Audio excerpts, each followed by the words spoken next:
Hey everyone, we are waiting about 10 more minutes before we get started. So I'll mute myself and we'll get started in about 10 minutes. Sounds good.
Hi, Katrina.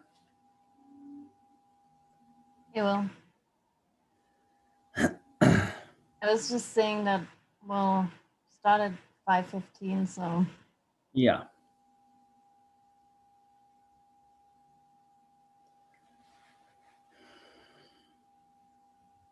And I made you a co-host, so you should Okay. be able to do as you please.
Hey, Will and Katrina, if you'd like, I'm happy to do an introduction to kick us off. Sounds great. Great.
Ah,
So we will be waiting a couple more minutes.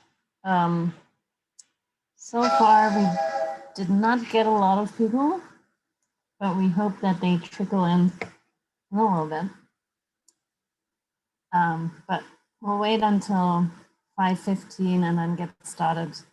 We have to get the presentation or through our program within an hour so that we can do another session on Los Alamos right after. So if you're interested, stay online.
All right, should we get started, Margaret? That sounds great. Well, I'll go ahead and kick it off. Yep. Hey, so good evening, everyone, and welcome. My name is Margaret Ambrosino. I'm the acting planning manager for Los Alamos County Community Development. And I'd like to thank everyone for attending this meeting tonight, which is a preview of what will be 3 draft alternatives for both the Los Alamos Town Site and White Rock Master Plans, which our consultant team, Decker Parrott Sabatini, will present. And they will also present some strategies on how we might be able to achieve these plans. So our goal tonight is to identify the preferred alternatives. And with that, I'll turn it over to DPS and let the team introduce themselves and present their findings. And they'll also explain how the feedback portion and input is going to work tonight. And I'll hand it over to you, Katrina. Thank you. Cool. And I think I will hand it over to Will. And I'm gonna unmute him. I muted him earlier. Okay, now you're unmuted. Hi, everyone. I know people are trickling in, so just as way by introduction on the DPS team, we have with us tonight Kate Meliscus, who has been working diligently on these downtown plans as well as the zoning update, and our fearless project manager and planner extraordinaire, Katrina Arndt. So we've been, just as suddenly it's suddenly the end of January and a month of this new year is already behind us. In some ways, it feels like we just started on this project a few months ago, but we have been hard at this for the better part of 6 months now. So this meeting tonight feels like we're really getting down to what the possibilities are for the downtown area. So with that, we're going to launch into a little presentation. It's going to be interactive. So we're going to have some survey questions for you. A little housekeeping. I'm sure you're all very familiar with this by now. Mute yourself, use the chat function freely. And, and we will have,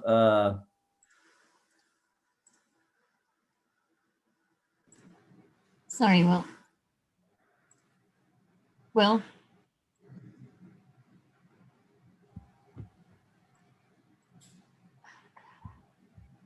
Sorry. oh, I think my host muted me. I guess I've been talking too long. So, just running through the slide, showing you how to utilize the functions in Zoom here. Let's go to the next one. Here's our agenda for this evening. Really, we're going to run through this intro, do a little survey, talk about the goals for the downtown area, and then present you some graphics that show alternatives for how the downtown area could develop. And then really devoting a good half of the session to open discussion. And Miro board is just essentially our digital whiteboard where we can help record comments and you can actually participate in it too. So let's get going. So we really want to learn about we're going to show you about the project process to date, the goals and strategies. And then as I alluded to with those graphics, get your reactions to 3 concepts that we have for how the downtown area as a whole could redevelop. So, and then we'll use those to as a guiding criteria going forward. You've probably seen this before, but mostly this has been DPS and with input from economic and planning systems. So that's really what's informed this downtown master plan. A good market perspective from EPS has really helped us. And like I said before, we are well into this. So we are somewhere around on this timeline, what's shown as week 20. So we're trying to get to these between week 14 and week 20. We're trying to hone in on that preferred concept for the master plan. And then meanwhile, we're also working on the chapter 16 update. We're done with the code diagnosis and we are about to launch into our module 1 on that. So that's very exciting too. All right. And with that, we're going to just kick this off with asking you a few survey questions. So I'm going to hand it back over to Katrina to run you through these. Yep. And we had a question by Greg White, whether he can, from the Tourism Implementation Task Force, whether he can record the session. So we are recording the session and it will be on the website hopefully tomorrow, but you can go ahead and do so. I don't think there's a problem with that. Yeah, we don't have any problem with that. Cool. Okay, so for those of you who have participated before, we have this instant survey tool, and this works with either texting to the number, so you text to the number 37607, and you text DPS design, and then it will text back to you basically. or you pull up a server in your preferred Web in your, browser. yes, thank you, web browser, and you punch in this here, pulleverywhere.com/DPS design, that's highlighted in the turquoise. And then it should pop up a survey. And I'll give this a second. I hope that you guys have participated in this before. It sometimes creates some grievances, and we'll try to help you get this working. So either text to the number 37607 DPS design, or put pullev.com/DPS design in your browser, and it should give you a starting window. May even ask you a question already, but it should be activated when we go to the next slide. I'll wait a couple more seconds. I know this always takes a little bit of time in the beginning, and so we will have some questions in the beginning and then some questions at the end. So don't close your browser or throw your phone away. You need it later again. All right, let's go to the first one. So where do you reside? Los Alamos, Townside, White Rock, or other? This is just some information that is useful for us to kind of understand who we have with us tonight. And it looks like we got a lot of people from Los Alamos, or a little more. And if you selected other, you can put in the chat box where you live. So we learn where people logged in from.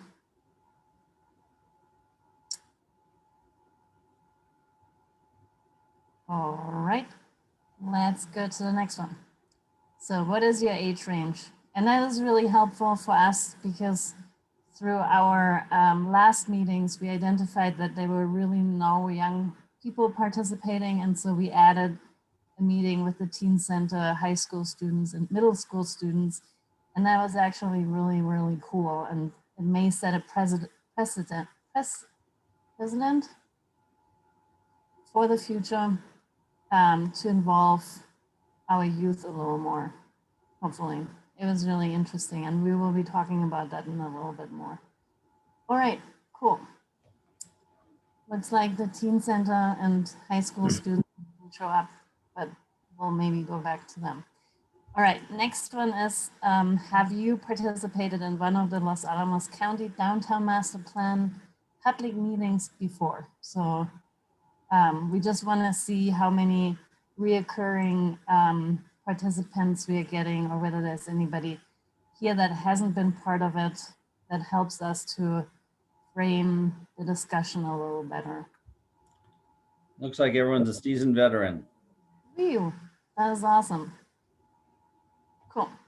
Okay. And with this, we will be moving on to our goals and strategies. So if you have been part of the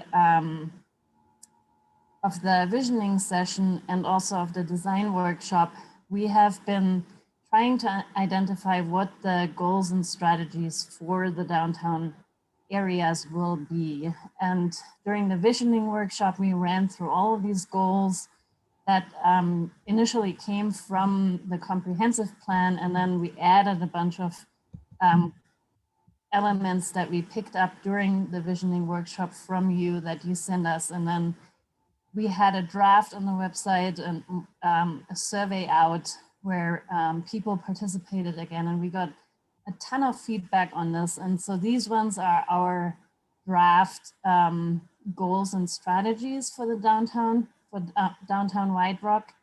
And so Downtown Los Alamos, you mean? no, we are talking about White Rock, Will. Oh, sorry. Los Alamos will be later. Good question, though. All right, so, and we start to identify how we can implement these strategies, or better, the goals with the strategies. And as we are also in the process of updating the development code right now, there is a lot of strategies that can be implemented through the development code, through adding requirements. And so we are in the fortunate place that we don't only identify these strategies, but we will be able to implement them if that is the desired way forward. And so for urban form and identity, the vision is a vibrant, walkable downtown with a mix of uses and small town character. And that can be achieved in White Rock. One of the major things will probably be to allow more housing in the downtown area, because currently that's mainly zoned commercial and it doesn't allow any residential uses. And in order to create a walkable district with more housing, density needs to be increased a little bit. So this is something that can be done through the zoning code update. And we will be, when we are updating the zoning code, come back to you and discuss some of the strategies and get your feedback on those. And those, all the goals and strategies we will be posting to the website, and then hopefully get more feedback from you to comment on what we identified so far and make sure that we are not forgetting anything. All right, the next one, housing, that is really a big one. And here the vision is quality housing options that are attainable to all residents while protecting existing neighborhoods. And we know that there is the desire to have more housing, but then if you live in an established neighborhood, you don't want to have that affect your property value or your established residents negatively. And so with that, with kind of focusing housing in the downtown area, there is strategies that we can have higher density towards the center and then have neighborhood protections and step down requirements towards the edges. And that will be something that we can implement through the zoning code as well. The next category is transportation. And a lot of these strategies are a little outside of what we can do with the code. There is specifically for Los Alamos more, there is some parking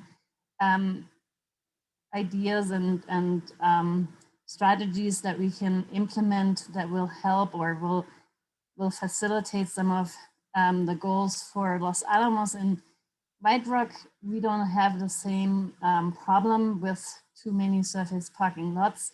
It's more about security and trying to cross State Route 4 or enhance the existing infrastructure and make sidewalks a little more inviting. And there's strategies like making the standards, changing the standards for sidewalks a little bit so that they are wider and facilitate pedestrian traffic a little better.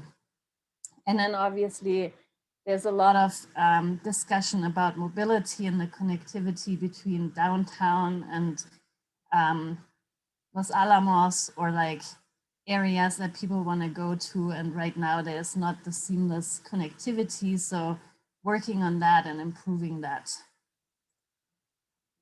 Then economic vitality.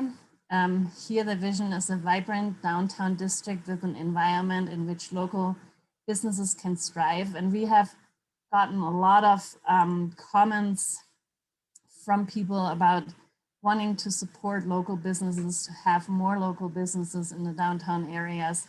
And that is something that we heard loud and clear. That's not particularly something that you can implement, or there is strategies that you can implement through the zoning code, like encouraging ground floor commercial and increasing or encouraging the development of vacant parcels or underutilized structures.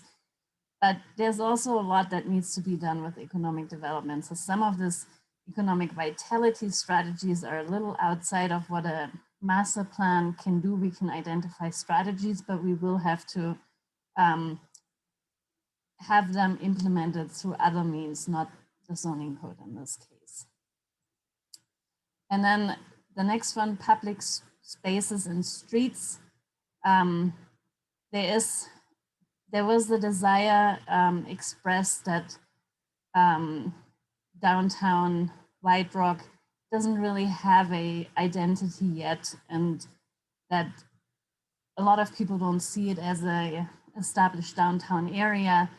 Through streetscape improvements and placemaking strategies, this could be changed so that there is a more cohesive identity that White Rock can have. And we'll show you later with those different alternatives what type of strategies could be implemented in order to make this better. And for infrastructure, there was a lot of talk about broadband, and the county is already in the works of doing, implementing some strategies for this. Again, this is a little outside of the purview of a master plan, but we recorded a lot of those desires and goals and strategies to then hand off to the next entity who is going to be the right partner to implement that. And the next one is sustainability. There is, again, something we can do with the zoning code. So a lot of zoning codes implement low impact development strategies, for example, into your landscape requirements so that you capture stormwater off the street and you feed your landscape that is adjacent to the street, and that or requiring parking charging stations, depending on how many parking spaces you have. So there is a lot of strategies that we can integrate into the zoning code and implement some of the desire that was expressed in terms of sustainability. And then we added a new one. So after meeting with the teen center and the high school kids and the middle school kids, we thought it would be wise to create another element that really captures what we heard from the young people that they want to see in the downtown area.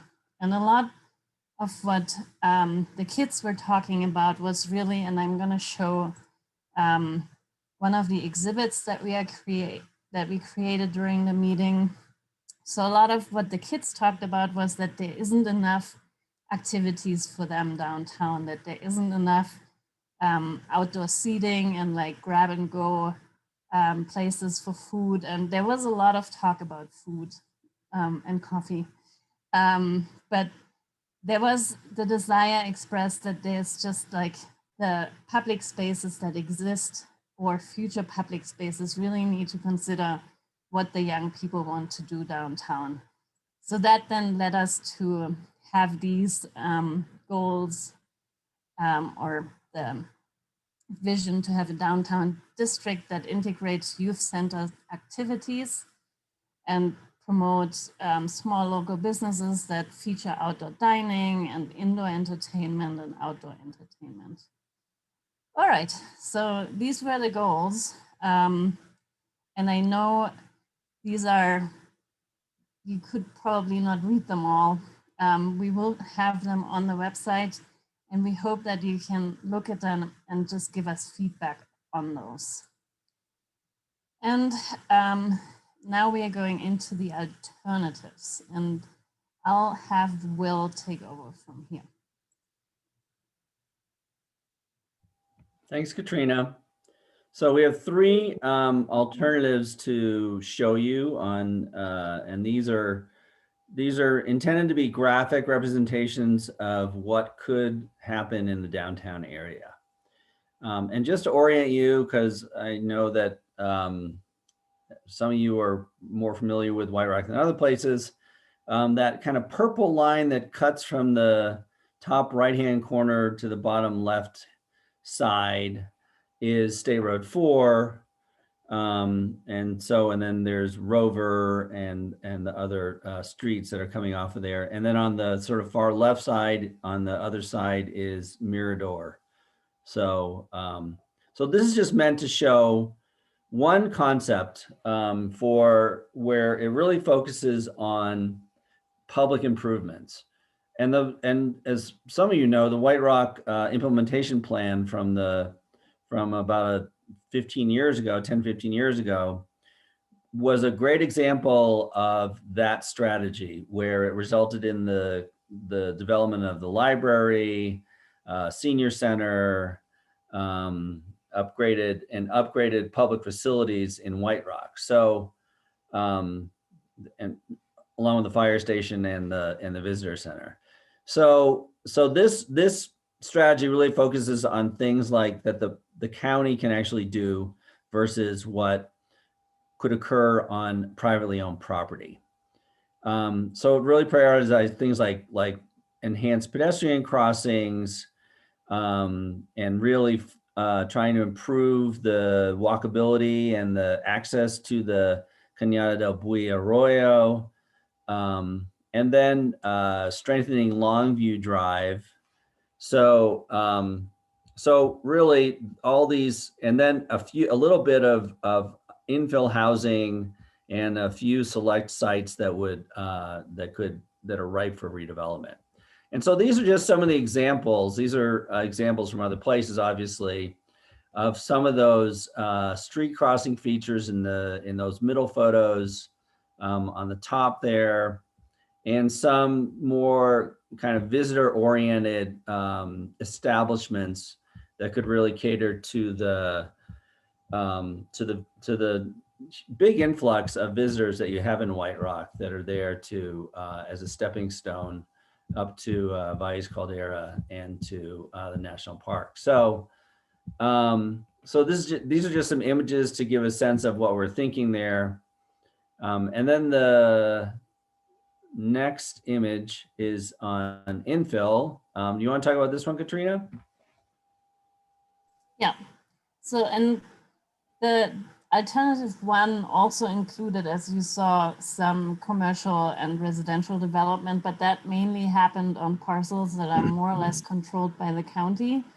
So the idea is just that if we don't get any collaboration or cooperation with property owners, then obviously you would have to identify strategies that you can do in the public realm and or with sites that are controlled by the county. Yeah.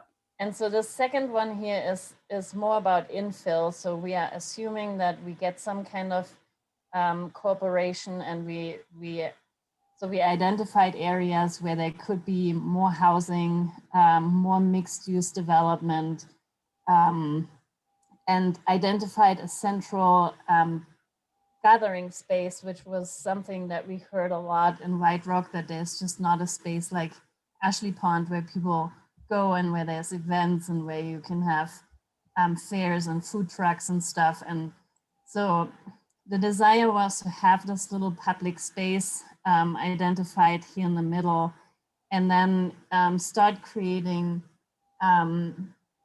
a almost like Main Street type feel along Bonnie View, where we place these two mixed use buildings.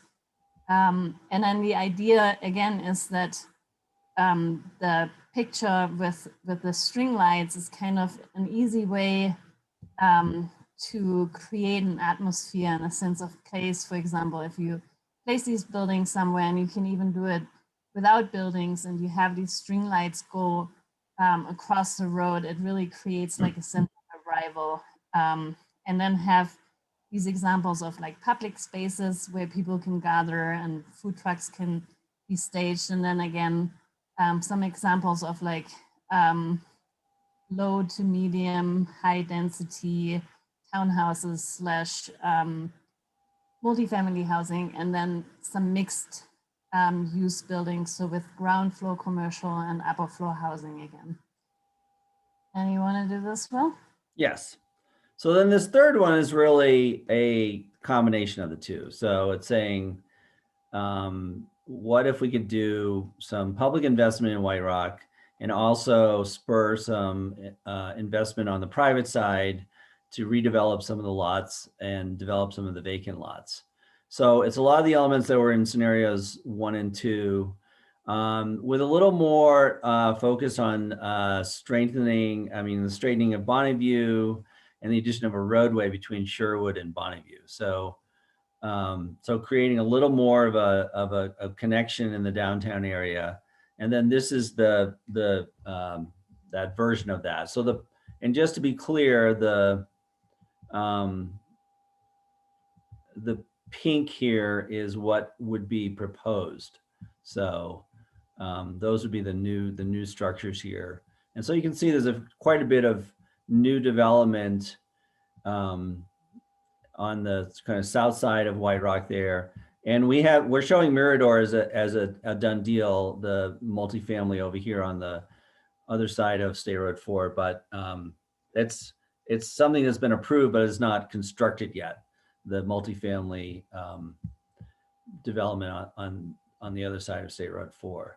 So it's quite a bit of development. And again, the images are indicating what that could possibly look like. And this could add somewhere in the range of, say, a few hundred, a couple hundred to 400 new residential units in the downtown area, and a good supply of non-residential space as well. So there's definitely we're kind of testing scenarios here to see how much you could develop, and there's enough that would be, I think, appropriate for the scale of White Rock. And it's not to say it's all going to develop overnight. It's all just showing the possibilities versus allowing it.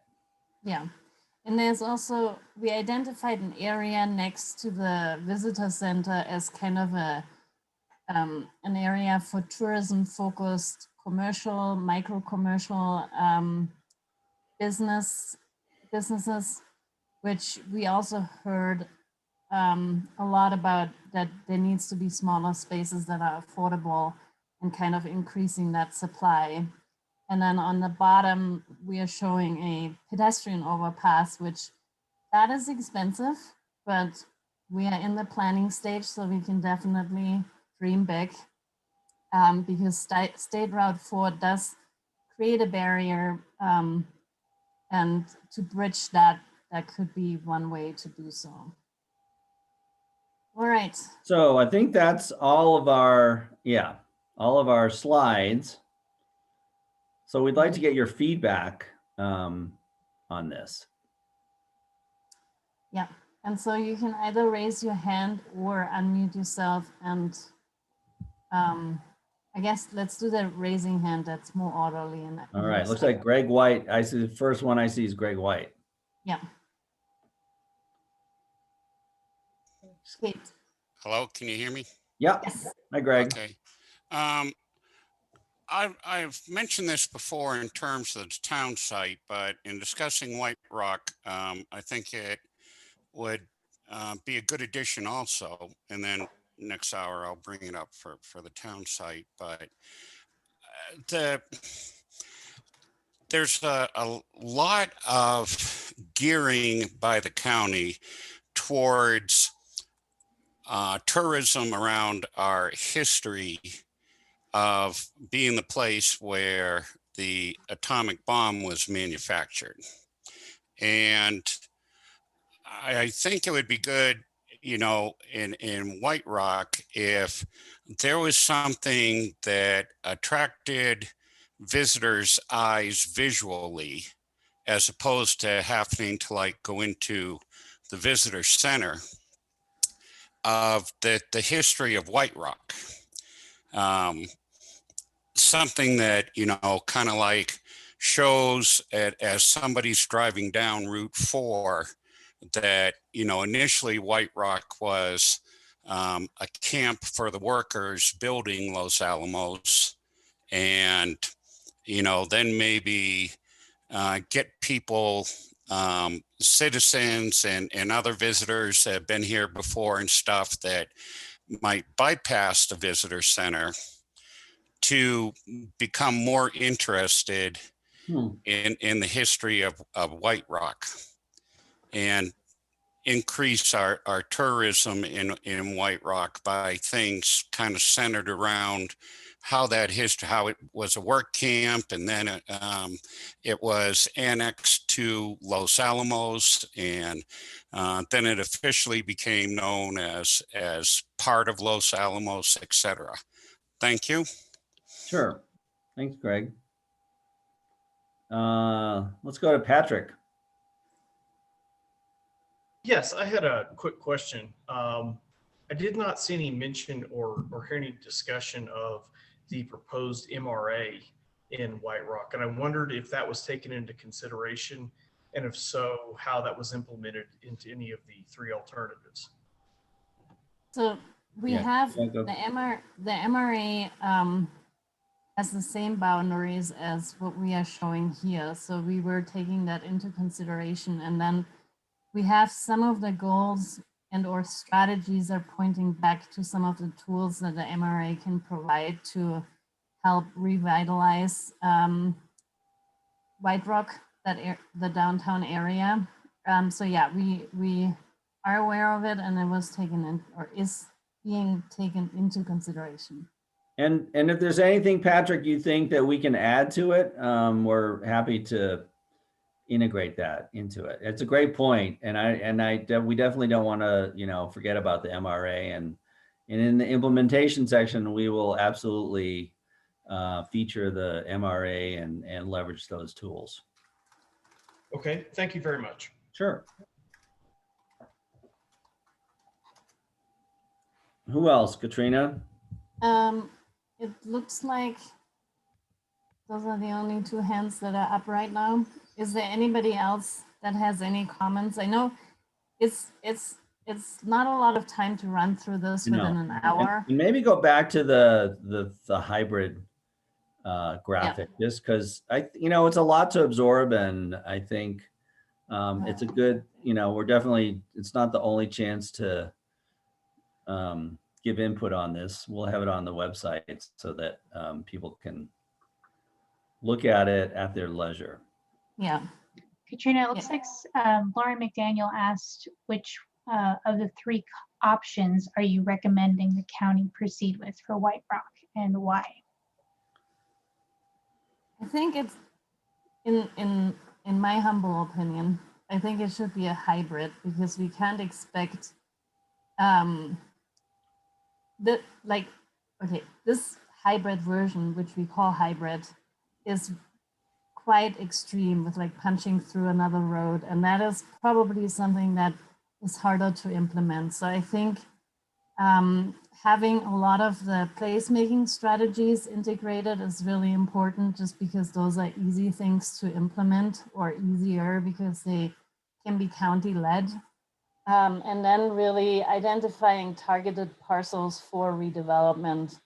And so I think the final or the preferred alternative should have some elements from all three of these, basically. And it's always hard to come up with like three complete different ideas. I think in the end, it's always like a mashup of the three of them. And Lauren, if you have any, if there's any elements that you liked and or are missing, please let us know right now. Will, how would you be answering this question?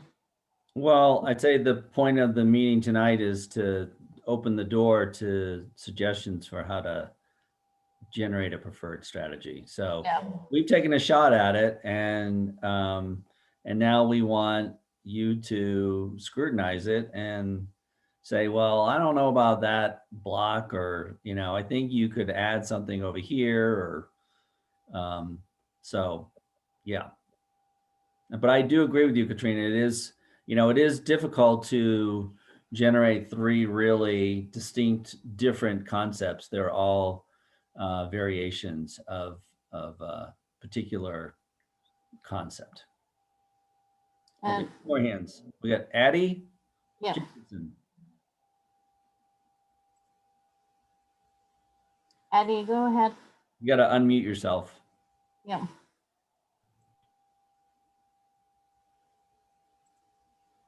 Can we unmute her? I asked to unmute. Yes, There we go. is the new, Perfect. is the development code, the new development code going to be determined before this design is determined, or is this design going to determine what our new development code is going to be? It will inform the development. This design will inform the development code. It won't, like, you know, there's some correlation, and then there's some things that the development code addresses that the master plan doesn't. But yes, the idea is to have this help inform the development code. Does that answer your question?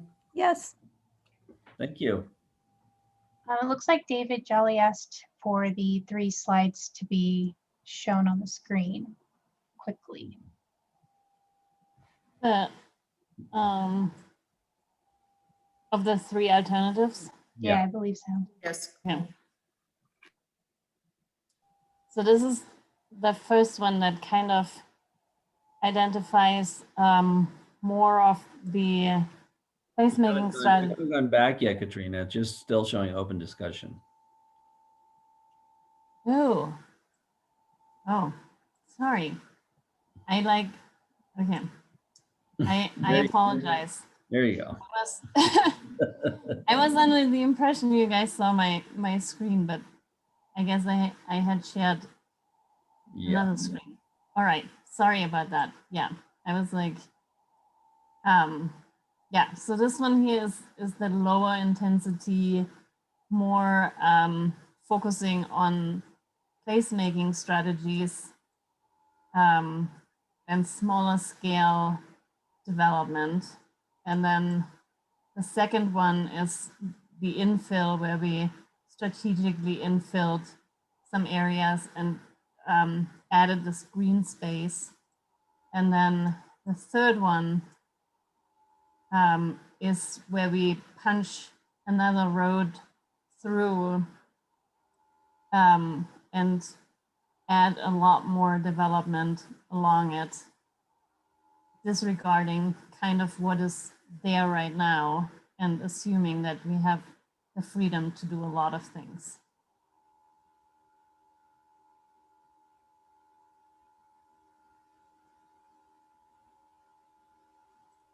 And we really welcome your input, David, and, you know, especially in terms of your development potential for your property too. Yeah, I appreciate that. I'm just looking and of course, that's one of the restrictions of this format. It'd be good to look back and forth at these different alternatives.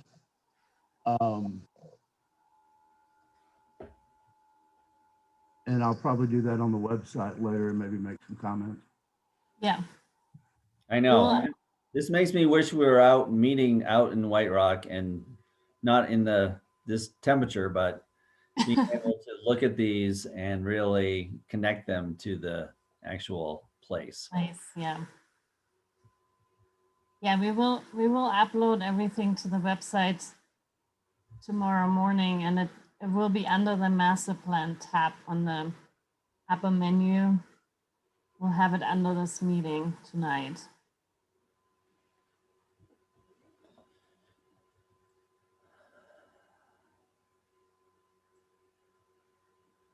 So Are we there any other- board, Katrina, or are we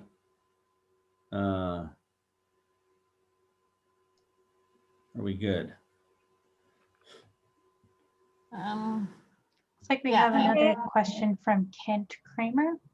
Okay. Based on the current White Rock population and the few restaurants we have, do you anticipate that new multifamily housing can actually support grab and go, ice cream parlors, or other restaurants? That's a good question. We had I think it makes it more likely, especially with the Mirador across the street and the you know, new single family and multifamily going on there.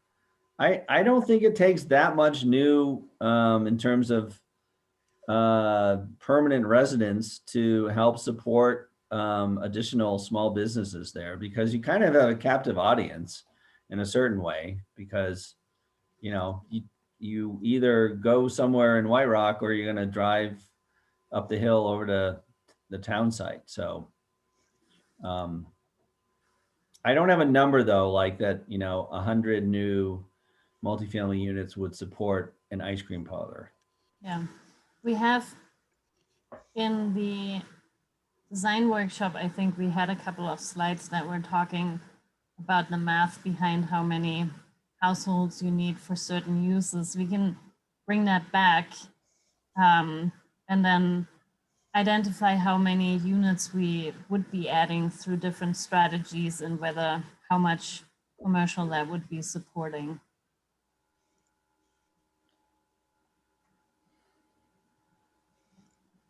All right, anybody else, any comments, any? We have Counselor Israelievitz asking if these have been vetted by our economic development consultant. We have been working with our economic development consultant and we need a little more input from him on these. So, but he was definitely helping us to generate these concepts. We've done some internal working with him on them. But I think it would be good to go back to him now and show the what the implications are of what we have generated, because we can quantify these footprints. Yeah, May, and there was, oh, Kate, do you wanna? may I ask a question? Yes. Absolutely. What happens if a private landowner within that area doesn't want to participate? Then that's their prerogative. You know, there's no rule that says they have to do it. We're just showing the potential that it could happen. So, and possibly revising the zoning to make it easier to happen. Yeah. And so there was one question in option 3, the 2 new buildings in the Smith's parking lot. So those are basically commercial pad sites, and we identify them over here to just fill in some of the parking lot. We have, like, through looking at historic pictures of that site, the parking lot is never really filled out to the max, and there would be space to add some more commercial uses in there as well. And those would probably be small, like small kind of restaurant, takeout, coffee shop kind of pad site. Yeah. And I think, so we are running against our 6 o'clock mark, which is our time to close White Rock. And I know this because we were trying to have both of the meetings together. We don't have as much time as we wish to have on White Rock and Los Alamos, but we will have everything available online. And if you have any questions, please email us or get in touch with us. There is an email address on the website as well. And someone's asking if we're just staying on this call for Los Alamos, Katrina. Yes, yeah. If you guys want to stay on, we can all take a 15-minute break, get something to drink, have a snack, and then we will be starting up again with Los Alamos at 6:15. So thank you. Yeah, thank you, everyone. And if you have Guys. any other comments, please let us know.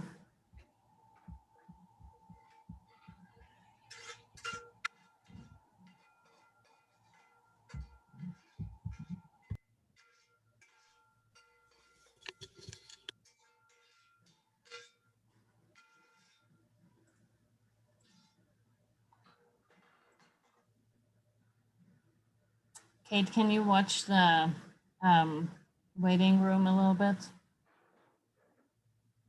to see if there's people that we need to admit? And I'm posting the website again. So we'll have the material by the end of tomorrow, probably. post Yeah. it.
We'll wait 5 more minutes and then get started again at 6:15.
We'll give it a couple more minutes, then we will get started again.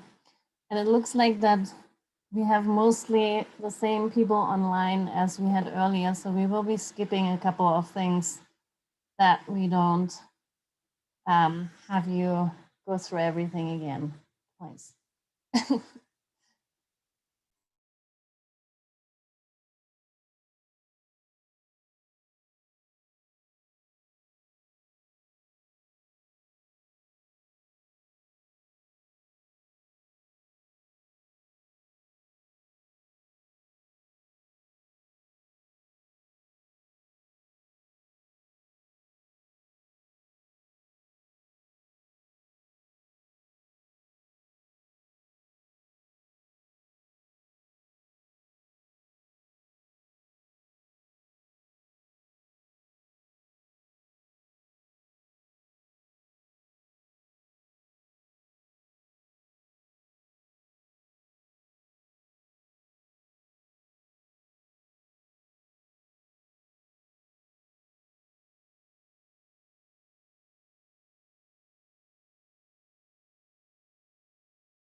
All right, should we get started again, Will?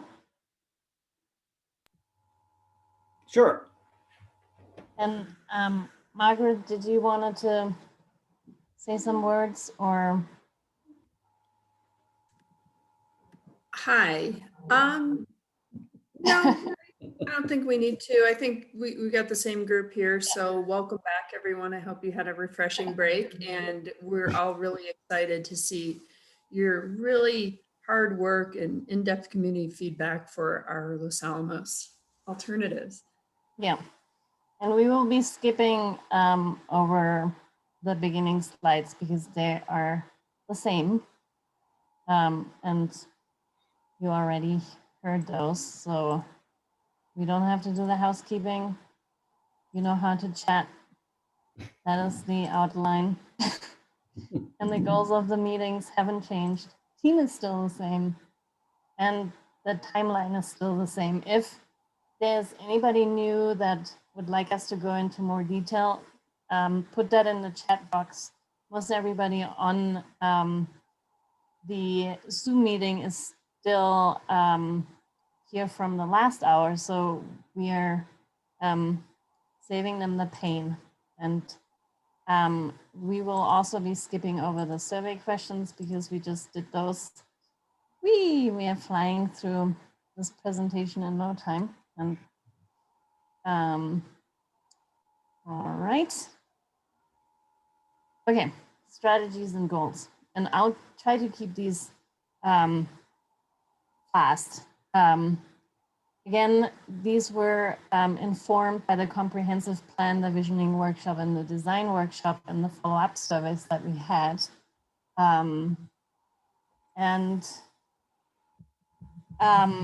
We identified 7 areas that we distributed these different goals under.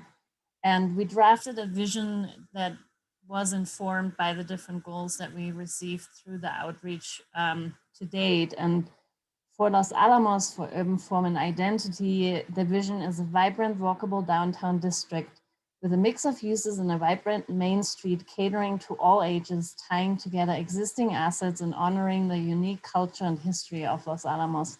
It's a long sentence, but goals or vision statements generally try to put a lot of ideas in one sentence. And again, the goals are structured in a way that we identify in the very left column or the 3 columns on the left, how these could be implemented. And as we go forth in this project, these will be more solidified. And in the implementation section of the master plan, they will have strategies and timeframes associated to them in order for the county and you to implement those master plans. And so the desire for downtown Los Alamos was expressed to have it really be even more pedestrian oriented. And we know there is already a lot of good stuff in place, but we could integrate more standards, for example, into the zoning code that really help you define that public realm better and make it more pedestrian friendly. And again, we had talked about that earlier. You could create sidewalk standards that require wider sidewalks in specific areas that then can incorporate food truck staging areas, for example, and outdoor dining. And in order to kind of enhance the downtown identity, image, and sense of place, and we have heard from some community members that really would like to have it look a little more like a mountain ski town, resorty town, things like that. And Santa Fe, for example, has really strict architectural design standards, which we could also have, but then there is always this fine line that you don't want to overburden the development community with design requirements that they don't even bother to show up because they think it's too costly. So there is things that we can do with the zoning code, but there's always the consideration that you don't want to make it too stringent, that people don't want to come to Los Alamos and build things anymore. And so the next element is the housing element. Again, similar to White Rock, the focus here is to increase the availability of housing. Downtown Los Alamos already has a downtown overlay zone that allows a lot of housing options, but not much has happened. And so with the zoning code, we are looking at what the barriers are to development and how we can encourage that better going forward. And the vision for this one is quality housing options that are attainable to all residents while protecting existing neighborhoods. It's the same for Los Alamos and White Rock, because those are very prevalent topics that on one hand, you want more density, on the other hand, you want your property to be protected from new development. The next one, transportation. There's a lot of goals and strategies. We try to whittle it down a little bit. Again, there are some things that we can do with the zoning code by requiring certain standards for bike lanes, sidewalks, crossings. There is things that we can propose that are traffic calming measures, or as you will see later, and as we showed you earlier, placemaking strategies like enhanced roadway crossings where you have speed tables or change in materials to distinguish that a little bit. And obviously that may be appropriate for Central, but not so appropriate for Trinity, because Trinity may have a different function in terms of guiding traffic through town. But there's always things we have to weigh against, whether we want to move traffic or whether we want to make it safe, or whether we can find something that does both. The next one, public streets, public spaces and streets. Here the vision, a vibrant pedestrian-oriented downtown district that connects the existing assets and provides a variety of pedestrian amenities.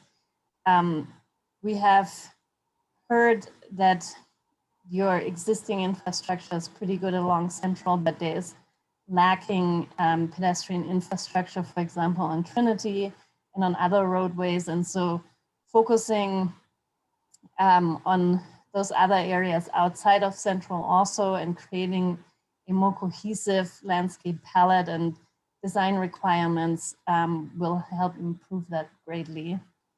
The next one, infrastructure. Again, we heard a lot about broadband, and in the age of working remotely, that becomes even more important. That is obviously something that you don't implement through a master plan, but you can give recommendations how to achieve that. So that will be part of the master plan as well. And then offering utilities for pop-up businesses.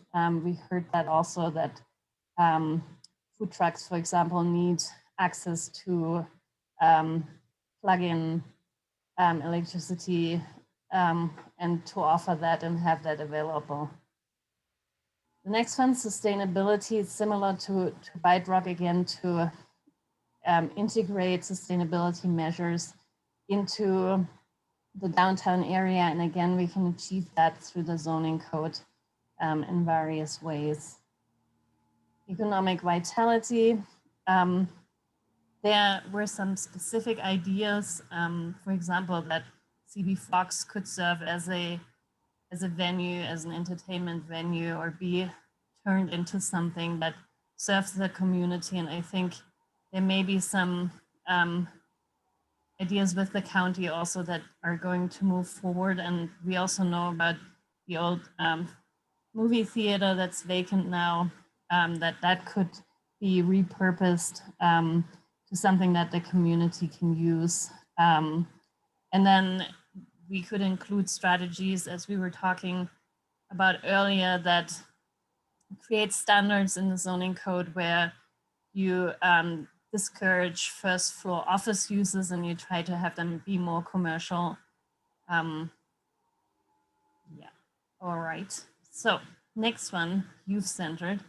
Again, we had met with the teen center, the high school and middle school kids, and there were about 30, which was really cool. It was very nice to like talk to a very different demographic for a change.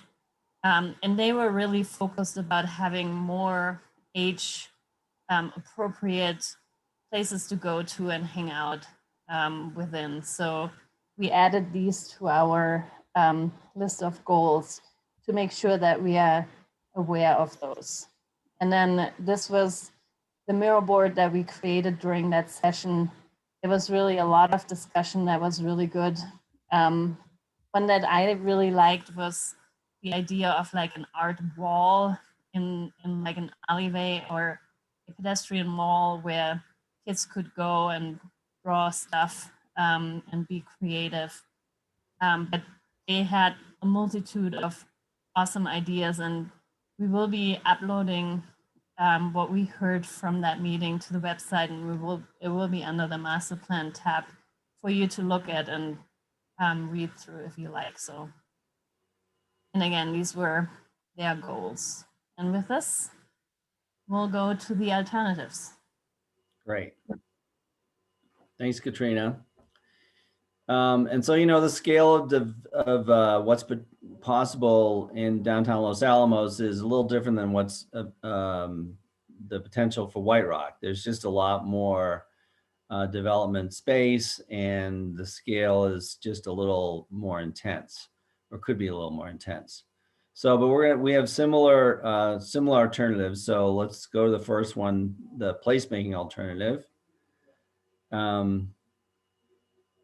So again, focusing on changes, improvements to Central, Trinity, some of the cross streets, Central Park West, and creating more just enhanced public space in the downtown area, along with an integrated parking management concept, which would allow businesses to not have to have parking exclusively for that specific place, but have more of a block wide or a district wide parking strategy.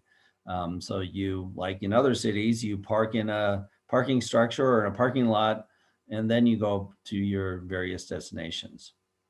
So pretty straightforward. And then again, this is our rendered version of that. And it does show some of the potential development as well on the private side. So those are those pink polygons that you see on the slide. Well, it looks like this is the wrong. I'll show the right one. Sorry about that. It looked like there was a lot of Yeah. development there. So Yeah. Okay. I apologize. This one is the right one. oh yeah, there you go. Yeah. So this is much more focused, as you can see, those kind of tan areas on where those improvements would happen.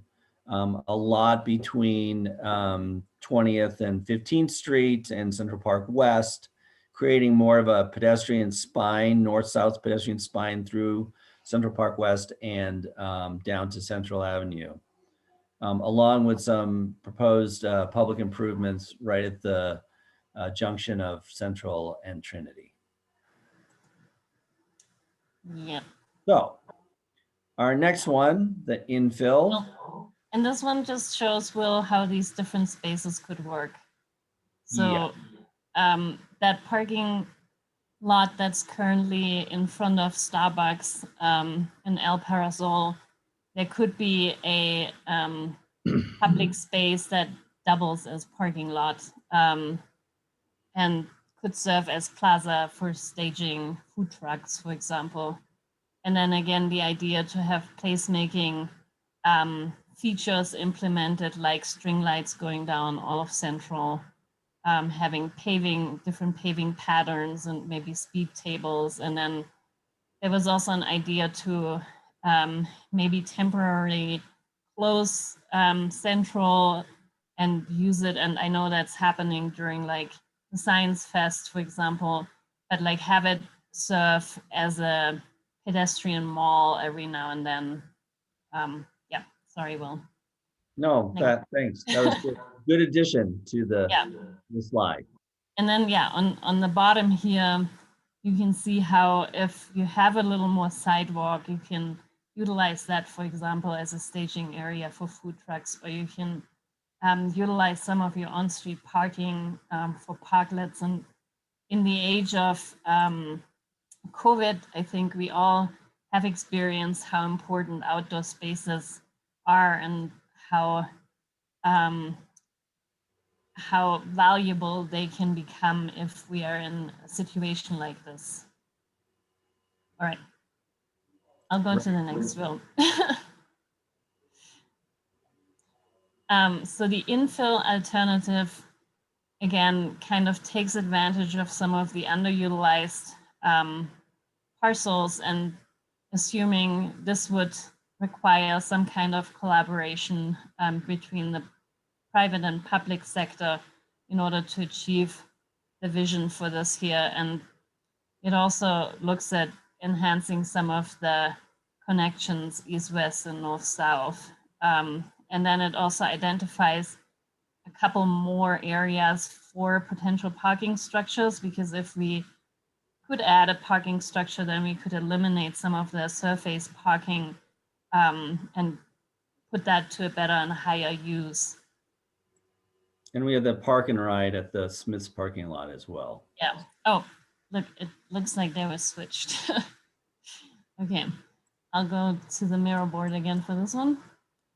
I'm so sorry. All right, so here you can see, oh, okay. Sorry, this one is the right one. Today, everything seems to be a little confused. I apologize. It's like a lot when you have two different areas. And anyway, so here you can see how we are filling in some new buildings into existing parcels that are a little underutilized, and that could really serve to enhance the core of downtown.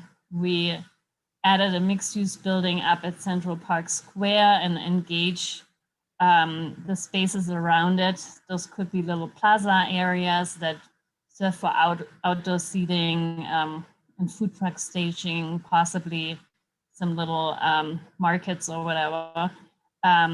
Filling in the parking lot next to Starbucks with another mixed-use building that has commercial on the bottom, filling in next to Deacon Road with mixed-use buildings and adding a parking structure in the middle, and then having these other two areas that potentially could serve as parking structures. And then between Central and Trinity at the old Smith site, adding a lot more housing and mixed-use buildings.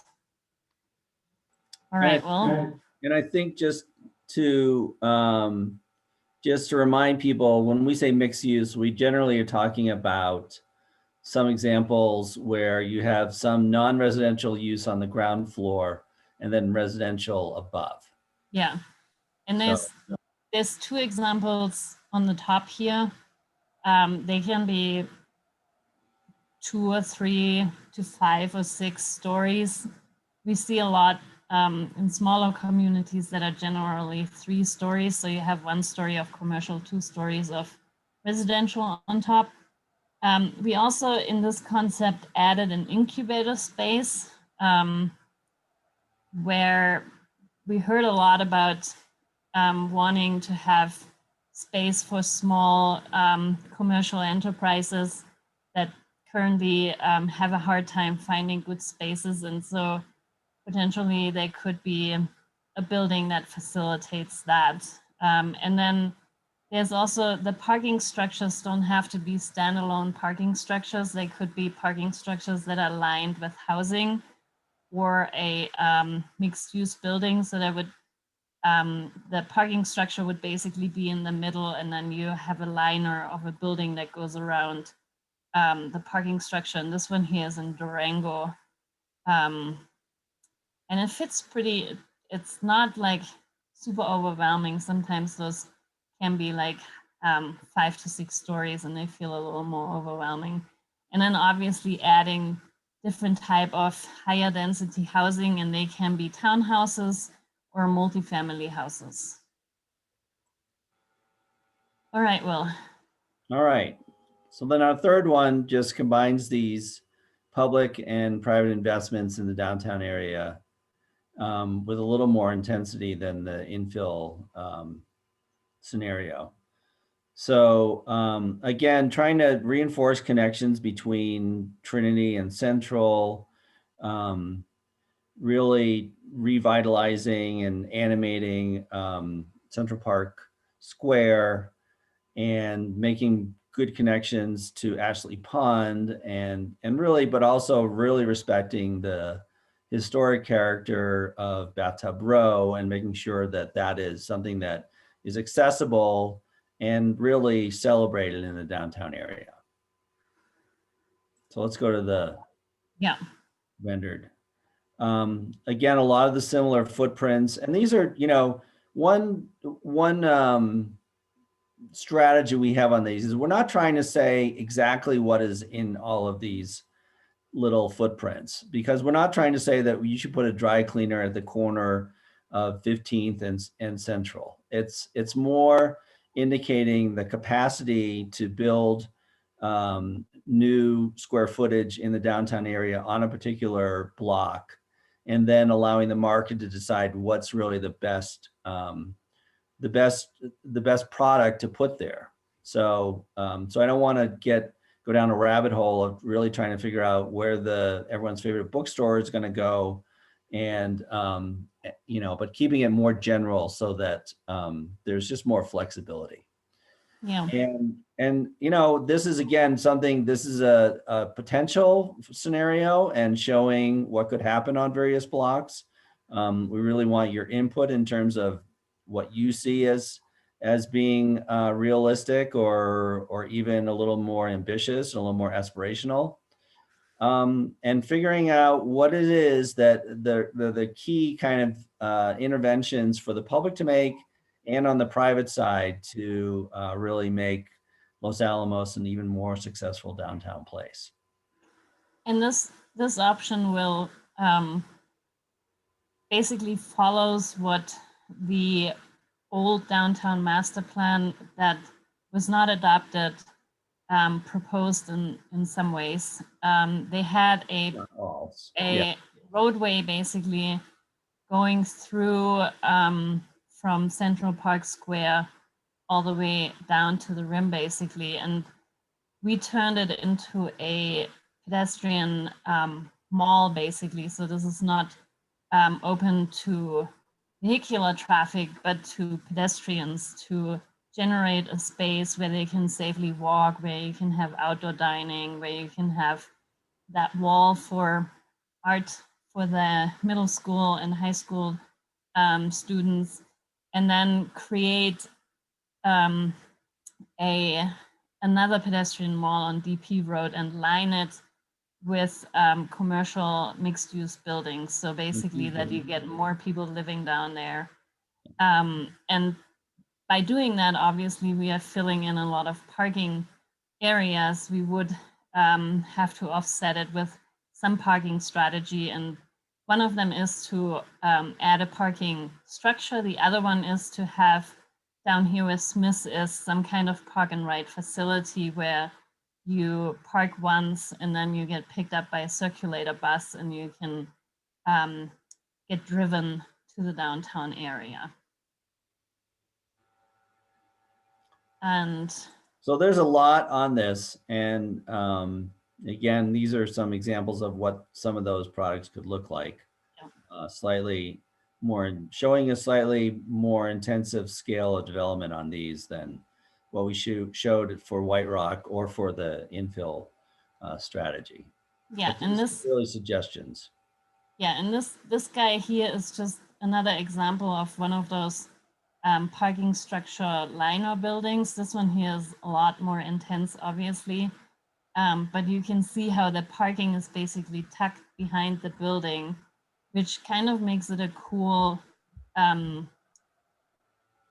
combination of uses, because parking structures are not the nicest use to be next to, and like that you're hiding the parking and creating the more active frontage. And then on the bottom, the pedestrian mall, we kind of all know them, and they work really well in some places, other places not so well.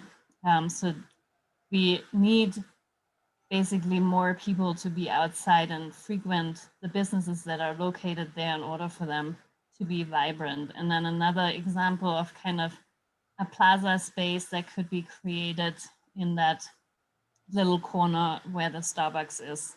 And then just some more examples of mixed use buildings that could be filled in and some multifamily housing. All right. So I think I see Elizabeth's hand up. Elizabeth, you need to unmute yourself. There you go. Can you hear me? Yes. So a couple of comments. You know, Lanel is changing the way they're going to be doing business. And so there are going to be a lot of people working from home now, and you're not going to have the huge traffic coming in and out of Los Alamos anymore. So I'm a little concerned about having parking garages, because that's totally opposite of our greenhouse gas reduction plans, because you're encouraging people to drive in. I can certainly see the increased density usage. And the other concern I have is you keep talking about food trucks. Well, we already have restaurants who are just barely struggling to survive. And so why are we encouraging food trucks? I think we do want to see the pedestrian areas. I think we do want to see the mixed use buildings where we would have commercial and living, so we can get people downtown, living downtown. But my concern is I really have a problem with parking garages, number one, and two, food trucks should be temporary and seasonal. And we need to preserve the businesses that have really made the effort to stay downtown before COVID and after COVID.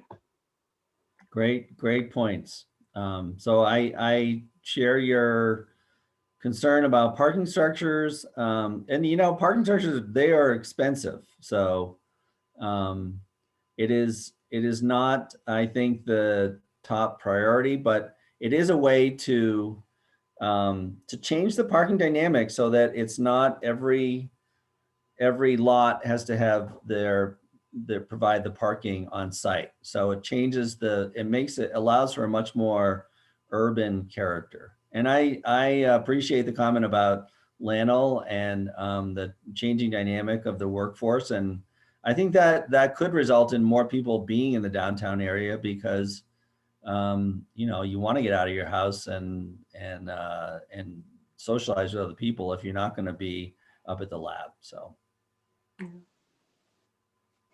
great, thank you. How about Patrick? Yes, thank you. I had two questions. Number one, a lot of the strategies you listed in terms of the different goals for Los Alamos and White Rock had the words promote or develop in front of kind of a suggestion. And I wondered if your scope of work called for you to provide some very specific recommendations on how to promote or how to develop these different strategies. And if the second question was there input from the private sector development community on these scenarios to see what their thoughts on feasibility were, what you were promoting or proposing? Do you want to take the first one, Katrina? Yes. So these goals and strategies are still in their early stages. And as we go toward developing the document and creating the implementation section, the ones that have tangible strategies attached to them will have those. The master plan kind of serves the function of like a comprehensive plan. It's more of a visioning document, and not all of the strategies will be figured out with this document. So some of them will probably still be worded similarly. Others will have very tangible strategies attached to it. Does that help? Yes, thank you. Okay, and then Will, do you want to take the second one? We're really trying to keep it an open and transparent process, Patrick. So trying to get developer input through forums. And but we've definitely, you know, from Dan Guimond and from Economic and Planning Systems and from our work as an architecture firm, we are using footprints that are indicative of a particular development type. So we have not we have not calculated exactly how many parking spaces are needed on each of these developments and figured out how every one of those could be accommodated. So it's a combination of using our background from having worked on various developments, having some input from the development community and through the city staff as well. So so we feel like and having a forum like tonight and putting it on the web so that we can get more input on what we're proposing. And I was just, Elizabeth had another question about can we have growth without a parking garage? And I think that we are looking at changing the parking requirements in the zoning code because that generally helps to spur residential development in areas because parking is very expensive in whatever form it comes along. So we are looking at that with the code, and that will definitely be considered to see how parking will be dealt with going forward. And if there's no need for structure, there will be no structure because they are very expensive. And I think Greg. Yeah, Greg's got a question.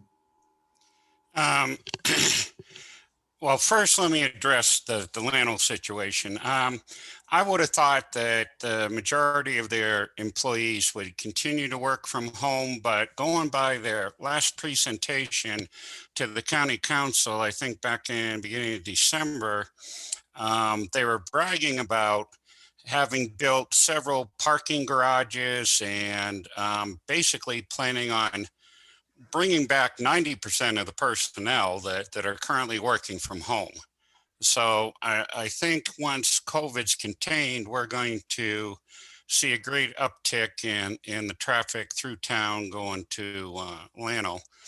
And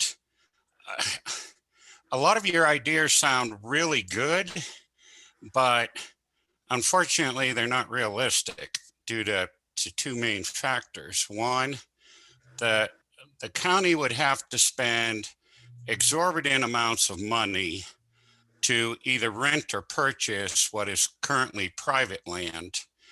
And two, as evidenced by the Merrimack Center, where you have there listed for a gateway building and new mixed use and that kind of thing, you know, after sitting empty for about 7 years, was finally sold, and the county was constantly resistant the whole time to using eminent domain. And despite all of the federal court decisions in support of eminent domain in order to increase tax dollars, including SCOTUS deciding that's okay, the county's position, from what I've been told constantly, is, well, we can't do it because we're going to lose. So I think you need to come up with a plan that doesn't involve eminent domain or exorbitant amounts of money for the county to spend.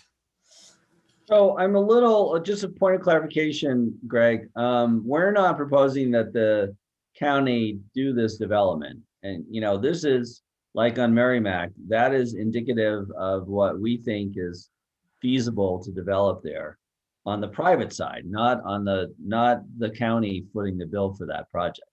The county would review and approve the project, but not have to invest public dollars in the construction of that.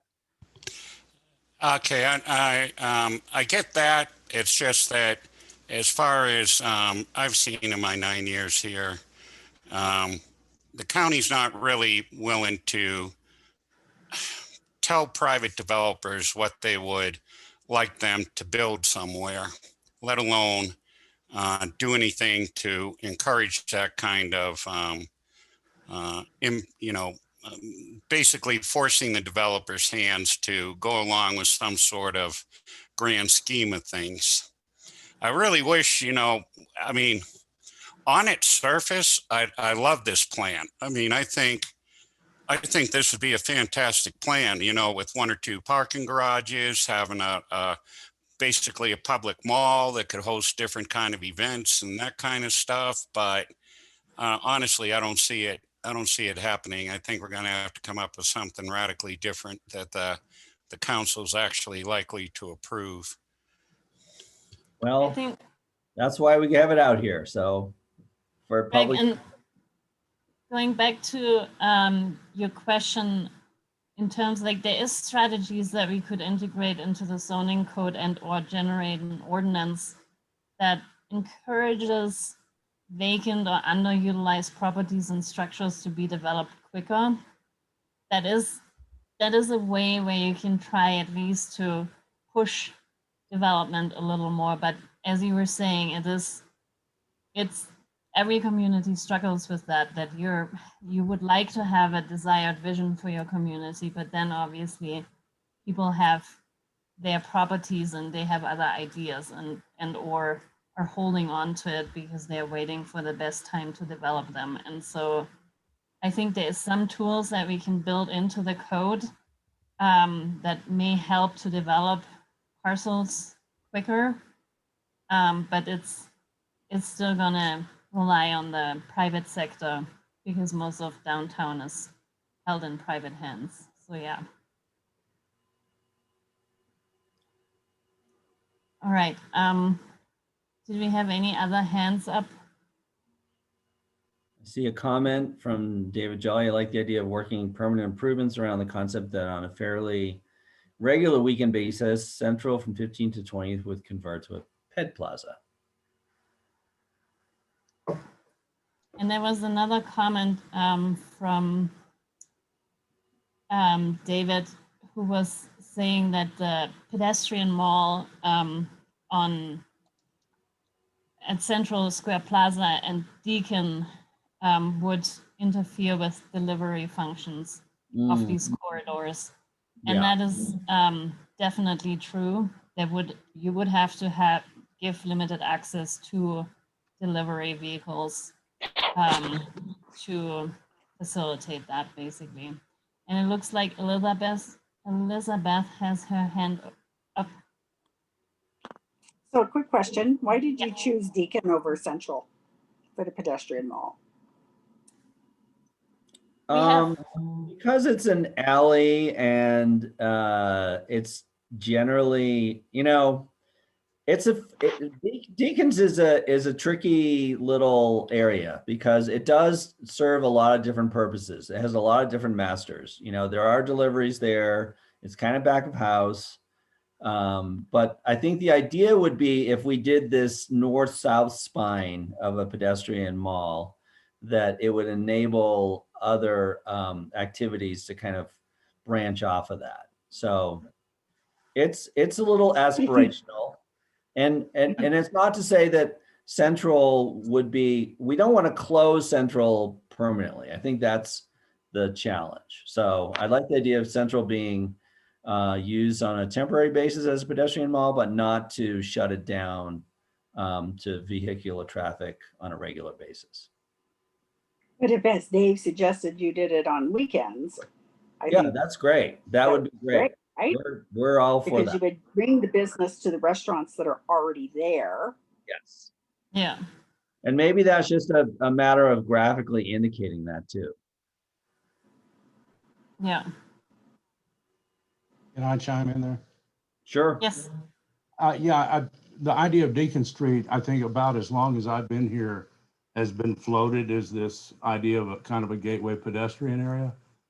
And at one time in that earlier plan that predates me, that north-south was called Main Street. That's why it's called Main Street in Central Park Square. And it just never went on through to Trinity. Mm-hmm. It's always, as I work there, it's occurred to me that the Central Avenue is a logical pedestrian plaza. It's not used every day, but you could do that on the weekends. But Deacon Street, to put in the amount of money and infrastructure and improvements you would have to do to make that a nice, attractive pedestrian area. And then my trucks are going to run over it every day. And so it's never going to be pretty behind our store, at least, because there's no place to put anything. Yeah. And so short of telling us we have to move somewhere else, Deacon Street is really probably ought to be where the bypass is around Central on the weekends or anything like that. And then let's use our pretty front street out there for whatever we want to do as far as the plaza goes. Yeah. Okay. So we got a comment from Dorothy: seeing a lot of concrete infill does not seem to fit with our climate goals. There seems to be very few and very solitary trees with minimum biodiversity. And that's another thing that we have under the sustainability goals. There's considerations to increase the number of trees, and we can achieve that by creating standards in the zoning code to require more trees. And I think that just graphically, you can't really indicate the sort of tree, the tree canopy in a concept like this. Our intent is to focus on the major investments, but every project would have to have a landscape component to it. And the idea of creating a much more consistent tree line streetscape is definitely going to be part of this plan. Yeah. Could I throw in a quick? Sure. What might be the chances of using Central half and half? In other words, make Central more or less permanently one way between a certain section of streets there. Excuse me, throat's getting a little dry. And using half of the street and the sidewalk where currently most of our restaurants and everything are a permanent pedestrian mall. That would allow for the setup of, more or less permanent kiosks and that kind of thing for smaller vendors. We can consider that, Greg. I feel like Central's actually gotten a lot of attention, and it's got a decent pedestrian infrastructure. It's got pretty wide sidewalks, and it's got on-street parking. It's got a lot of kind of pedestrian traffic calming measures already in place, and good well-marked pedestrian crossings. We can look at the sort of width of the street and see if that's feasible. I think once you start to, the problem with one-way traffic in a certain respect is that it creates less friction. So cars tend to go faster, which is something you don't want on Central, but we could look at that. Yeah. All right, are there any other comments, thoughts, questions? Perhaps another consideration for pedestrian mall would be between the parking lot for Ashley Pond and Central Avenue.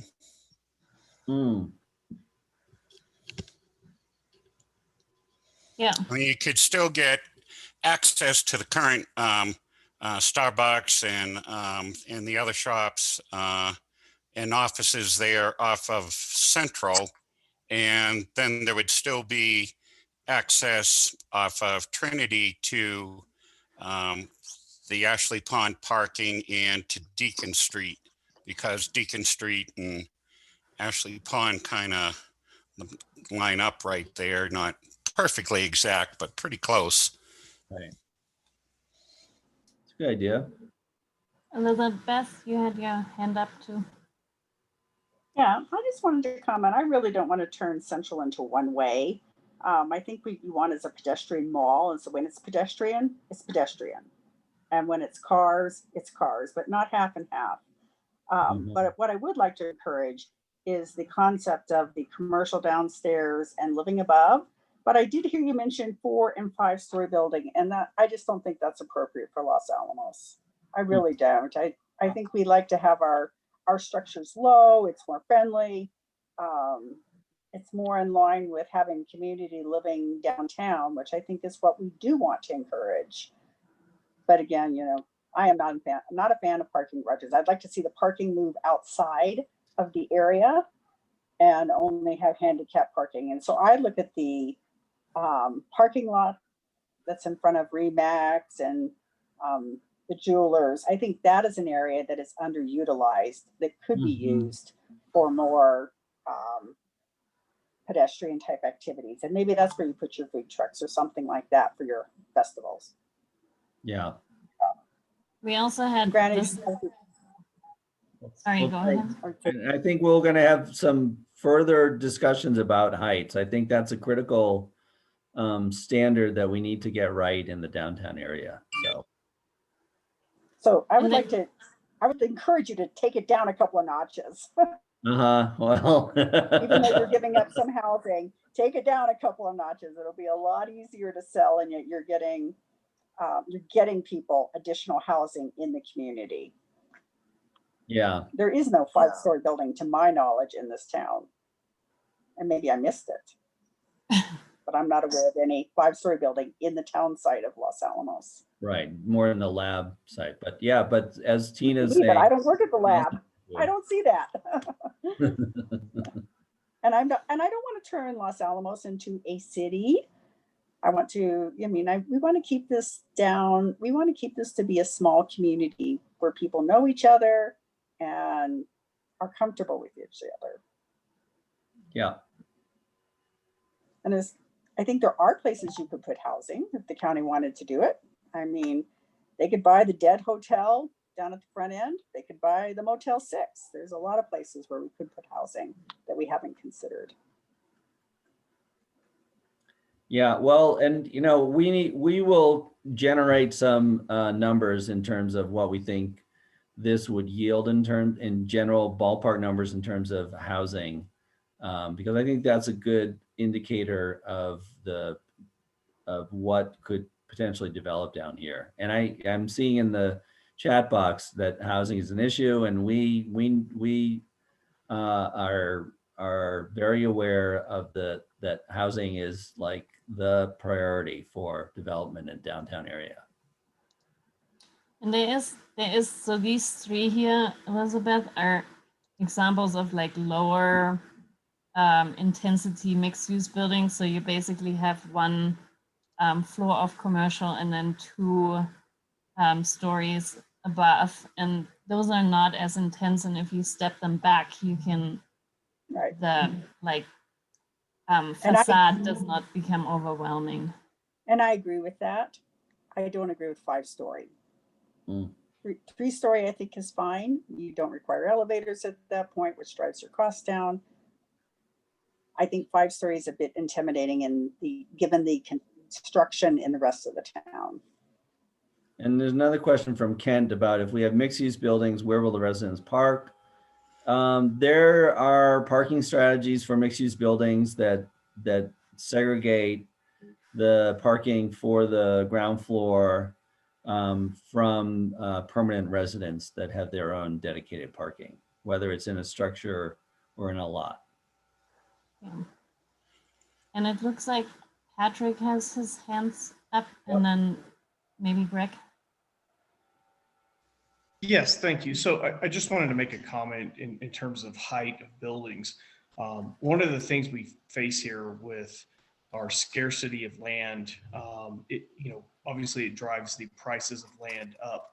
So when someone comes in and looks at doing a redevelopment or a new development in the downtown, they're paying a high price for the land. So in order for them to get the return they need to either service the debt or to service their investors on the property, they need to load that site as dense as possible. And that means you have to go up.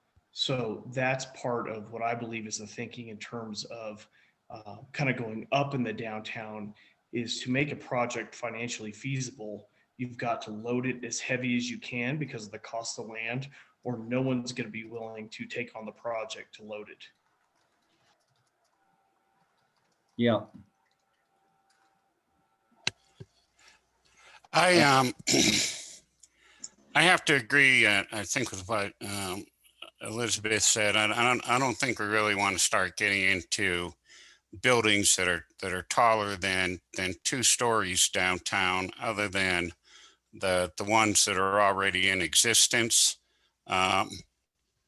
You start getting to 3 stories and more, and besides the fact you need to have elevators and other things for handicapped people that are specific to 3-story and larger buildings, but it definitely then takes away from the feel of being a small town.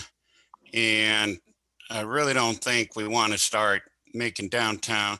I mean, to me, already in the 9 years I've been here, downtown's gone from a lush green place to pretty much a concrete jungle. And I don't want to make it look more like a concrete jungle and part of a big city. And I'm not sure we really want to turn part or a lot of downtown into an actual residential area. I think having housing just off of downtown, like the buildings that I don't know, who they're renting to at the moment. I know when UNM, has people on campus, the 3 apartment buildings and most of the other buildings in the area or the government center are either rented by students or rented by UNM for students. But to actually establish downtown as basically a residential area, I don't think it's good in terms of residents, or then kind of clogging up traffic and instead of making room for visitors. And there's bound to be an increase in the crime rate because, now in the evening, when the cops drive through downtown or the buildings and things, there's only a couple of places they should see people congregating. We start turning downtown into a lot of residences, and it just makes a cover for criminal activity. And not that the people in those buildings would be doing it, but we would have more of a problem like our major crime problem. Not that we have major crime problem here, but the major part of what little crime we do here here is people coming up from Espanola and Santa Fe to commit the crimes, not so much the people that live here. Well, so let's not get into speculation about who's committing crimes, but I do, I respectfully disagree about not allowing residential in the downtown area. And I think this has been a priority for the county. Everyone, anytime there's a housing project proposed somewhere else, it's like, well, let's put it in the downtown area because there's plenty of room in downtown. Downtown is the best hope for creating a significant new supply of housing in Los Alamos County. So that is, I think we've gotten pretty strong direction from the council, from planning and zoning. And so I think that is that is a sentiment you can express, and that's why we're here tonight. But I don't think that's where this is going. We had another comment from Eddie, who says, I'd hate to lose the viewscape in Los Alamos Center, especially entering from east and west. Mm-hmm.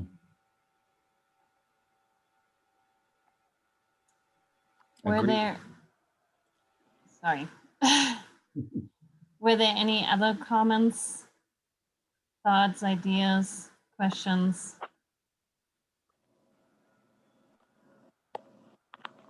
We got 2 more participants raising hands. I think it's our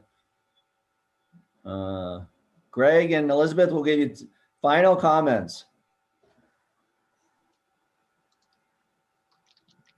Sorry, I forgot to lower my hand. Oh, Okay. Okay, looks like Elizabeth, did you have? your hand raised, or are you out? I don't see Okay. her, so. We did have, which we missed on the last. Oh, Elizabeth, did you wanted to Make a Just a final. have question. some last word? Yeah, how come you didn't consider residential on the front end of town where the Dead Hotel is? You're Where? talking.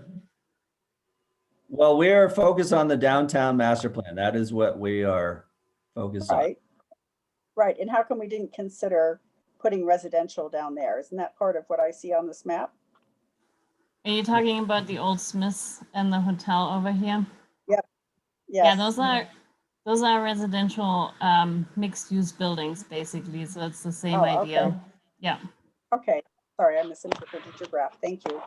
Yeah. Sure. Okay. If there is no more comments, desires to speak, we'll go back to the presentation really quickly. We did have 3 more survey questions. And if you guys are still on your phone or browser, then it's the same idea again, that you either text to the number 376 or 7 DPS design, or you go to the browser and punch in pulev.com/DPS design. And I'll give everyone a minute. And I'm sorry we are doing this again. I know that's like, it's late. But it just helps us to gather even more input. So I'll give you guys a couple more minutes.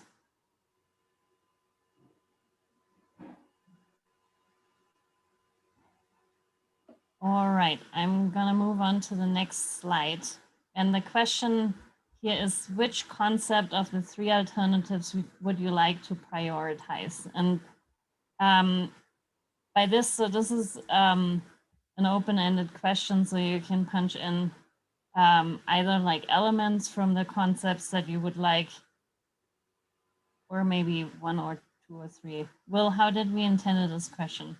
Was it about the 3 concepts, or was it about elements from the concept?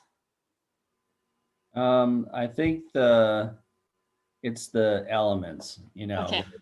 housing. So you can put in a concept if you feel strongly about a concept, if you feel strongly about an idea expressed, or a concept within the concepts, then just punch in the word and it will appear on the screen.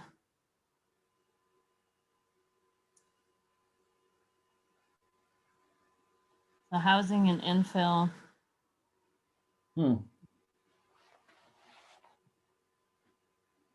Mixed use. I like probably everything. I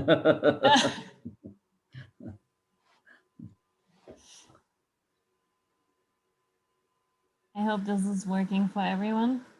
Seems to be. Cool. So housing has a lot of support so far. All right. 2 more, and then we will let you go. And just to comment on the chat box about whether these meetings are being paid attention to, it's a challenging time to solicit public input, but I do think that we're trying to offer as many avenues for public input over a prolonged period of time, really make sure that we are hearing what you say. So, and I know there's some counselors on here tonight, and we will be going back to council to report again. And really, we are spending probably half of our effort in terms of public outreach, just to make sure that there is a good dialogue about what we are proposing. All right. Next, second to last question. What's the most important strategy to focus on? And we just picked on 4. We have other, which is E. And then the next question will be a little more open-ended if you feel strongly that we did not have any of those in here. The next question, you will be able to express that. So incentives for more housing so far is the front runner, streetscape and public space enhancements. Second, parking management. Third, well, I guess it's running with sustainability features. But housing seems to be the leading focus. All right, last question, and then we'll let you go. What other elements should also be considered? So if you feel like there has been something that we did not include, we can list it here.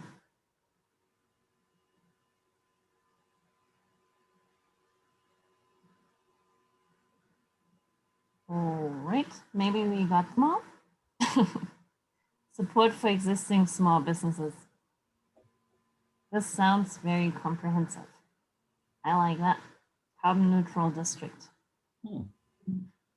Realistic scenarios driven from the development community.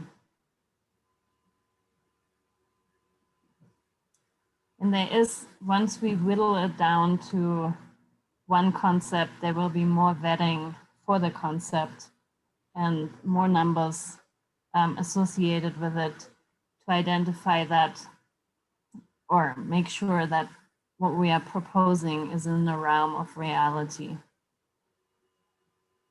And we will be presenting to council next week. So yes, thank you for that reminder. All right. Well, thank you everyone for hanging in there. And we hope to see you all soon, sometime this year. And we're going to continue working on this. So, so we really appreciate your input, and we hope to help you really make two successful downtowns in Los Alamos. Thank you. And just, this is the website, losalamosconnect.org. And under the master plan tab, we will be posting the recording of the meeting and the alternatives and the goals for you to look at, review, and give us more comments. So yeah, thank you very much. I don't know if Margaret wants to say anything, any final words. Thanks, Will. So many great comments in this chat box. I'm asking Katrina on the sideline. I want to speak to all of them, but we'd be here all night if I did. So I just want to thank everyone for participating. Every comment we've seen here are good ones, and they're valid, and we've heard them before. I just want to ask you guys, Will, are we keeping a running transcript of all of these? Will they be incorporated on LA Connect? Yeah. Okay, so perfect.